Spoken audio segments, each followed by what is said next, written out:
మాత్రం ఈ మీటింగ్లలో మళ్ళీ మేమందరం ఫ్రంట్ రో ఉన్న ప్రతి ఒక్కరం కలిసి డిసిషన్ తీసుకున్నాము. 2030 నెక్స్ట్ టార్గెట్ ఎప్పుడు? ప్రపంచమంతా ఆర్థిక మాన్యంలో ఉంటది, మనం మాత్రం లక్షల కోట్లు సంపాదించబోతున్నాం 2030.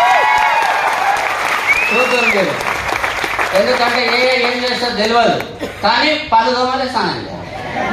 నాకైతే ధైర్యం బాగుంది, వ్యవసాయం చేయాలి, అందంగా ఉండాలి. మన తను ఉన్నాయని అవే అందంగా ఉండేటివి, బట్టగా అయ్యేటివి, లడ్డుగా అయ్యేటివి, రోగాలు రాకుండా ఇవే ఉన్నాయి.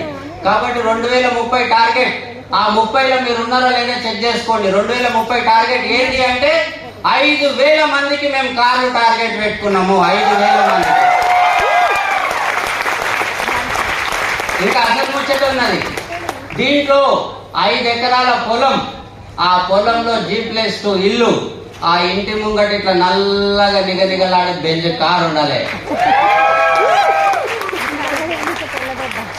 దీనికి నమ్మకం లేదు, అమ్మ నా నుంచి అవుతుందో కాదు.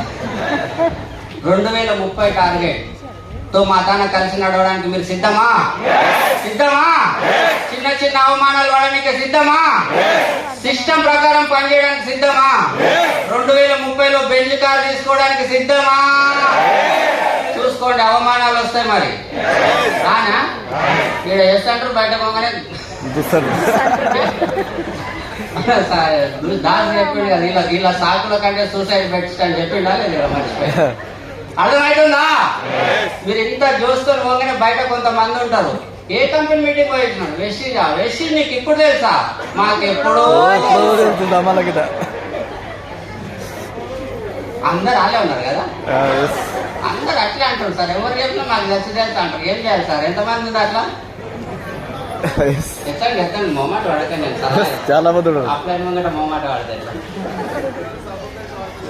ఇంతమందికి ఉన్నది ప్రాబ్లం.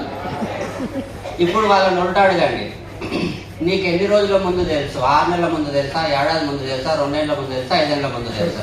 ఈ 6 నెలల నుంచి నీ జీవితం ఏమన్నా మారిందా? ఈ 5 ఏళ్ల నుంచి నీ జీవితం ఏమన్నా మారిందా? 3 ఏళ్ల నుంచి ఏమన్నా మారిందా? నేను ఇప్పుడే మీటింగ్ చూసి వచ్చినాడు, బయట వాళ్ళ జీవితాలు మారినాయి, వాళ్ళ బెంజ్ కార్లు బయట ఉన్నాయి. ఇప్పుడన్నా మారుతావా లేకపోతే ఆనే అడగొచ్చా? అంటే నేను ఇంత కసితో అడగకండి, నవ్వుకుంటూ అడగండి.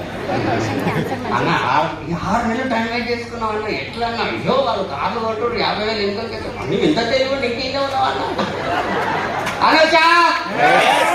అనొచ్చా? మళ్ళీ ఇంకో మాట అంటారు, వెస్టీజ్ అందరూ అయిపోయారు కదా, వెళ్ళిపోతున్నారు అంటారా?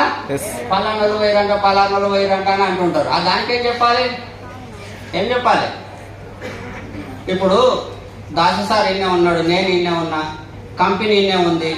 ఇప్పుడు మీరు అంతా నాతోనే చిట్ వేసారు, నాతను కదా ఎవరితో వేసారు. ఈ చిట్టు నేను దొంగని చెప్తున్నాను. ఆ చిట్ అయినా కనబడతలేరు, ఎవరు దొంగ? మీరంతా చిట్ వేసారు, ఆ చిట్ అయినా కనబడతలేరు, ఎవరు దొంగ? చిట్ అయినా దొంగ. ఇప్పుడు నేను ఇన్నే ఉన్నా, అందరం ఇన్నే ఉన్నాం, అప్లయన్స్ అందరు ఇన్నే ఉన్నారు, కంపెనీ ఇన్నే ఉంది, సండే ఈయనే మీటింగ్ అవుతుంది, వాళ్ళు కనబడతారు, ఎవరు దొంగ? నేను అంటలేను, మీరే అంటారు. అర్థమవుతుందా? కష్టం చేతగానోళ్ళు లేకపోతే ఇగో వచ్చిన వాళ్ళు, పాపం జరంత ఇగో వచ్చింది. మన పిల్లలే పెద్ద మనుషులు ఏం చెప్పారు, ఎంత ఎదిగితే అంత ఒదిగి ఉండాలి. మనలో నా వల్లనే అవుతున్నది అన్నట్టు వచ్చింది, ఎటువరు మన పిల్లలే వస్తారు. అర్థమవుతుందా? 2030 దాకా మాత్రం కలిసి నడవడానికి సిద్ధమా? నిజంగా సిద్ధమా? కష్టపడడానికి సిద్ధమా? 2030 మీదే. All the best. Thank you. Back to host.